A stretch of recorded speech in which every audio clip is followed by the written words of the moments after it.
Students, welcome to the Yeshwantrao Chauhan College of Science, Karad. I welcome to you all in our college. Myself V.B. Jadhav from subject biology. सर्वात पहिल्यांदा तुमचं सर्वांचं अभिनंदन, कारण तुम्ही SSC board परीक्षेमध्ये सर्वात चांगले मार्क्स मिळवून आमच्या महाविद्यालयामध्ये प्रवेश केलेला आहात. यानंतर मी तुम्हाला शुभेच्छा देते की तुम्ही या महाविद्यालयामध्ये आल्यानंतर इयत्ता 11वी आणि 12वी विषयाचा सर्व अभ्यास अगदी मनपूर्वक करावा आणि चांगले यश संपादन करावे. यानंतर आपण आपल्या विषयाकडे वळणार आहोत. Subject biology from 11th standard. This subject is for 100 marks in HSC board examination. This subject has 100 marks in HSC board examination. या परीक्षेमध्ये 100 पैकी 70 मार्क आहेत ते थेरीला आहेत आणि राहिलेले 30 मार्क आहेत ते प्रॅक्टिकलसाठी असणार आहेत. 70 marks for theory and 30 marks for practical. Theory एक्झामिनेशनसाठी आपल्याला बायोलॉजी हा विषय व्यवस्थित अभ्यास करताना पुस्तक हाताळणं, टेक्स्टबुक हाताळणं फार महत्त्वाचं आहे. टेक्स्टबुक हे स्वतः खरेदी करा सर्वांनी.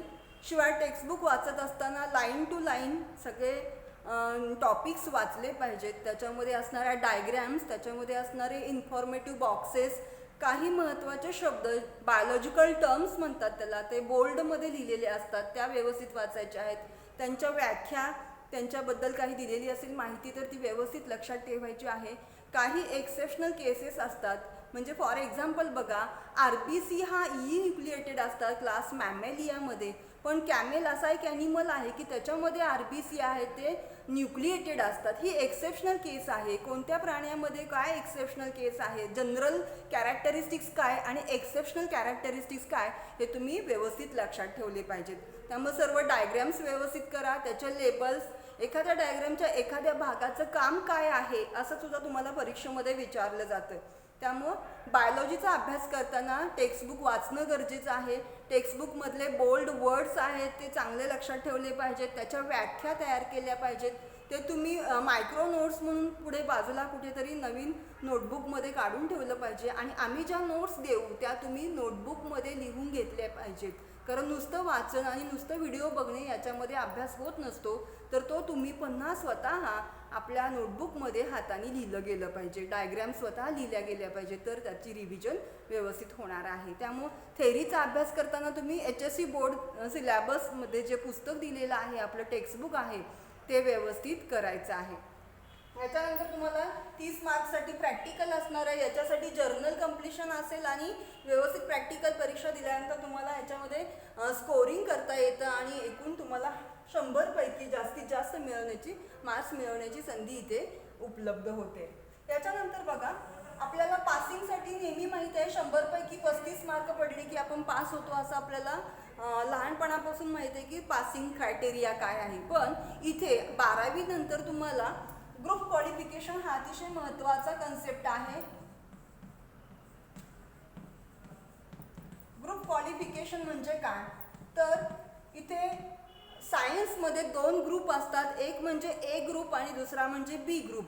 तर B ग्रुपमध्ये बायोलॉजी हा सब्जेक्ट इन्क्लूड होतो. B ग्रुपमध्ये कोणते विषय असतात, फिजिक्स, केमिस्ट्री अँड बायोलॉजी.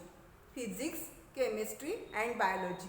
प्रत्येक विषयामध्ये तुम्हाला 50 मार्क्स मिळाले पाहिजेत आणि तिघांची टोटल ही 150 व्हायला पाहिजे, किंवा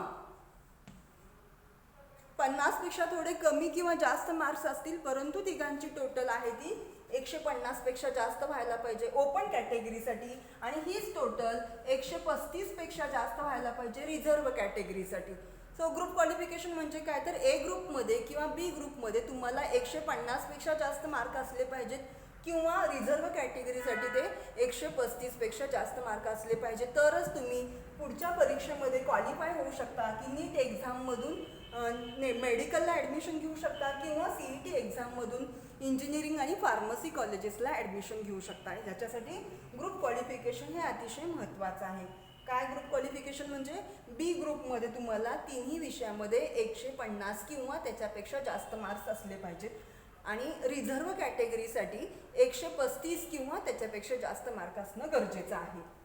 इथे बघा तुम्हाला हा जो केमिस्ट्री विषय आहे याच्यापैकी याला ऑर तुमचा जर टेक्निकल विषय असेल, जिओलॉजी विषय असेल, IT विषय असेल तर तो सुद्धा या ग्रुप क्वालिफिकेशनमध्ये इन्क्लूड केला जातो किंवा कन्सिडर केला जातो आणि पुन्हा ती टोटल आहे ती 150 पेक्षा जास्त येते का हे पाहिली जाते आणि तुम्ही तेव्हा ग्रुप क्वालिफाय होऊ शकता.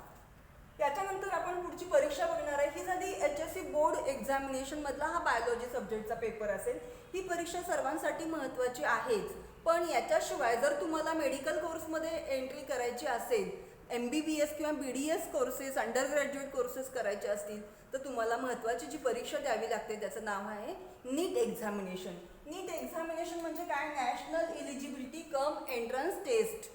NEET examination. This entrance test is for the students who wish to take admission in MBBS and BDS courses.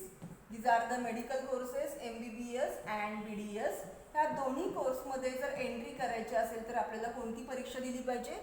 नीट ही परीक्षा दिली पाहिजे. ही परीक्षा किती मार्क्ससाठी असते बघा? It has 720 marks. Out of these 720 marks, 180 marks for physics, 180 marks for chemistry and remaining 360 marks for biology subject. So overall this exam is for 720 marks.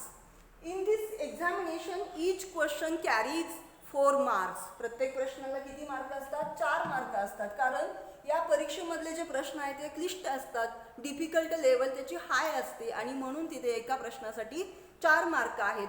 आणि अतिशय महत्त्वाची इन्फॉर्मेशन अशी आहे की या परीक्षेमध्ये मायनस मार्किंग सिस्टीम आहे. 1 मार्क आपला कमी होतो. निगेटिव्ह मार्किंग सिस्टीम असल्यामुळं 1 मार्क आपला प्रत्येक चुकीच्या उत्तरासाठी कमी होतो. त्यामुळे तुम्ही जेव्हा या एक्झाम देत असता तेव्हा तुमचे कन्सेप्ट्स क्लिअर असणं गरजेचं आहे.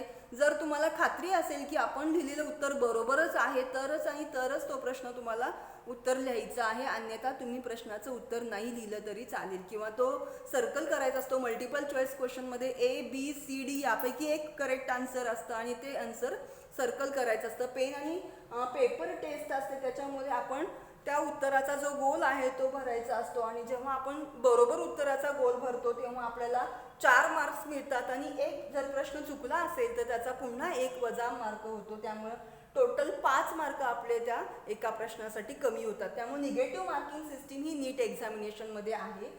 ही परीक्षा नॅशनल लेवलच्या सिलेबसवरती असल्यामुळे इथे आपल्याला CBSE किंवा NCERT बुक्सचा वापर करायचा आहे. त्याचबरोबर आपण आपलं महाराष्ट्र शासनाचं जे टेक्स्टबुक आहे ते टेक्स्टबुकसुद्धा रेफर करायचं आहे. त्याच्यामध्ये सुद्धा अभ्यास करताना तुम्ही काय करायचं आहे की बायोलॉजीच्या बायोलॉजिकल वर्ड्स आहेत टेक्स्टबुकमधले, ते टेक्स्टबुकमधले वर्ड्स व्यवस्थित सेपरेट लिहून घ्या. त्याचं मिनिंग समजून घ्यायचं आहे. इकायनोडर्मॅटा हा शब्द असेल तर इचिनॉस म्हणजे स्पाइन्स आणि डर्मा म्हणजे स्किन हे समजून घेतल्याशिवाय तुमच्या लक्षात राहणार नाही आहे की इकायनोडर्मॅटा म्हणजे स्पाइनी स्किन असणारे प्राणी. लक्षात आलं? तर ह्या शब्दाचे फोड काय आहे, त्या शब्दाचा अर्थ जर समजून घेतला तर तुम्ही त्याची व्याख्या, त्याचे एक्झाम्पल्स, त्याच्या कॅरेक्टरिस्टिक्स किंवा काही न्यूमेरिकल फॉर्म्युले असतील किंवा त्याच्याबद्दल काही एक्सेप्शनल केस असेल तर तुम्ही ती लक्षात ठेवू शकता. त्याच्यानंतर बघा नेक्स्ट एक्झाम असणार आहे ती CET एक्झामिनेशन आहे. ही CET एक्झाम महाराष्ट्र स्टेट बोर्डच्या सिलेबसवरती डिपेंड असणार आहे. या CETचं लॉंग फॉर्म काय बघा? Maharashtra health and technical common entrance test and this common entrance test for engineering as well as pharmacy colleges. तुम्ही जर इंजिनिअरिंग आणि फार्मसी कॉलेजमध्ये जर एंट्री करणार असेल, तुम्हाला B फार्म किंवा D फार्म व्हायचं असेल तर या परीक्षा देणं गरजेचं आहे. तिथे तुम्हाला हायेस्ट स्कोअर करायचा असतो. त्याचबरोबर तिथं ग्रुप क्वालिफिकेशन असणं सुद्धा महत्त्वाचं आहे. इकडे बघा ही परीक्षा किती मार्क्ससाठी असणार आहे? तर ही परीक्षा ही 200 मार्क्ससाठी आहे. या 200 मार्क्सपैकी 100 मार्क आहेत ते फिजिक्स आणि केमिस्ट्रीसाठी असतील आणि राहिलेले 100 मार्क आहे हे बायोलॉजीसाठी असणार आहे. म्हणजे बायोलॉजी विषयासाठी इथे 100 मार्क्स असणार आहेत.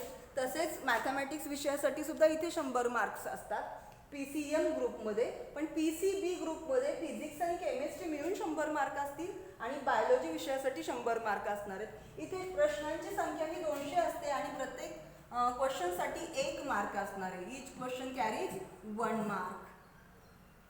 इथे प्रत्येक प्रश्नाला 1 मार्क असतो आणि सगळ्यात महत्त्वाचं म्हणजे इथे निगेटिव्ह मार्किंग सिस्टीम नाही. पण नीट एक्झाममध्ये निगेटिव्ह मार्किंग सिस्टीम आहे. इथे तुम्ही एखादं उत्तर चुकीचं लिहिलं तर तुमचा 1 मार्क कमी होणार नाही आहे CET एक्झाममध्ये. परंतु नीट एक्झाममध्ये तुम्ही जर चुकीचं उत्तर अटेम्प्ट केलं असेल तर इथे तुमचा 1 मार्क वजा होणार आहे आणि त्याच्याबरोबर एक चुकलेले 4 मार्क तर गेलेले आहेत. 4 आणि हा 1 असे 5 मार्क एका चुकीच्या प्रश्नासाठी कमी होत जाणार आहेत. त्यामुळे इथं उत्तर लिहिताना अतिशय महत्त्वाची काळजी घ्यायची आहे की हे बरोबर आहे का, खात्री केल्याशिवाय सर्कल फिलअप करायचा नाही. पुन्हा बघा, ही एक्झाम आहे ती आपल्या HSC बोर्डच्या सिलेबसवर डिपेंड असणार आहे. इथे परीक्षेमध्ये 12वीचा सिलेबस असतो बघा. 80% जे प्रश्न असतात ते 12वीच्या बोर्डच्या सिलेबसवरती, 12वीच्या बायोलॉजीच्या टेक्स्टबुकवरती डिपेंड असणार आहेत. परंतु राहिलेले 20% मार्क्स आहेत किंवा 20% प्रश्न असणार आहेत ते 11वीच्या सिलेबसवरती असतील. दोन्ही परीक्षेमध्ये 20% प्रश्न आहेत ते 11वीच्या सिलेबसमध्ये असतील आणि 80% प्रश्न आहेत ते 12वीच्या सिलेबसवरती असणार आहेत. इथे सुद्धा 80% 12वीच्या सिलेबसवरती असतील आणि 20% प्रश्न आहेत ते 11वीच्या सिलेबसवरती डिपेंड असणार आहेत.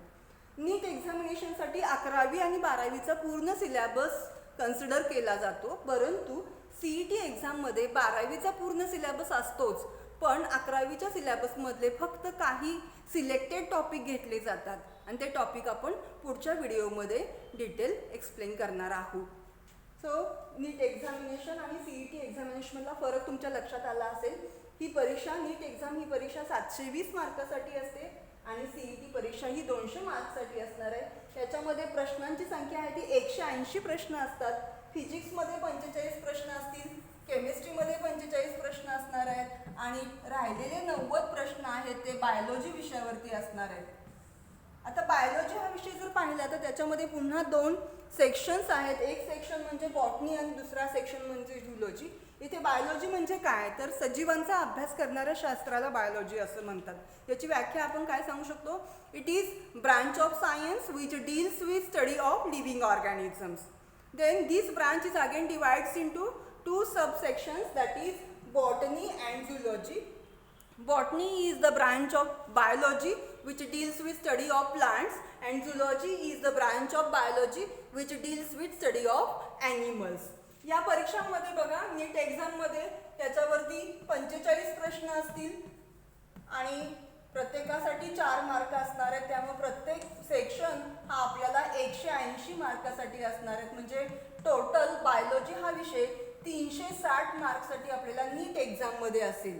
इथे आपल्याला स्कोरिंग करण्यासाठी जर आपण छान अभ्यास केला असेल तर जास्तीत जास्त मार्क हे बायोलॉजीमुळे तुम्हाला नीट एक्झाममध्ये स्कोर करण्यासाठी उपयोगी पडतील.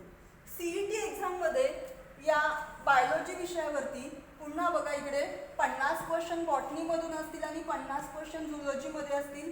प्रत्येकाला 1 मार्क आहे म्हणजे 50 मार्क बॉटनीसाठी असतील आणि 50 मार्क झुलॉजीसाठी असतील. असा हा 100 मार्काचा बायोलॉजीचा पेपर आपण CET एक्झाममध्ये देऊ शकतो आणि 360 मार्काचा हा बायोलॉजीचा पेपर आपण नीट एक्झाममध्ये देऊ शकतो. शिवाय HSC बोर्डमध्ये या पेपरसाठी 70 मार्क आहेत. ॲप्रॉक्सिमेटली याचं पुन्हा विभाजन होतं. 35 मार्क बॉटनीसाठी असतील आणि 35 मार्क झुलॉजीसाठी असणार आहे. तसंच प्रॅक्टिकलमध्ये पण असेल. 15 मार्क बॉटनीकडून असणार आहेत आणि 15 मार्क झुलॉजीमधून असतील आणि इथे तुम्हाला टोटल 30 मार्काचं प्रॅक्टिकल द्यायचं आहे.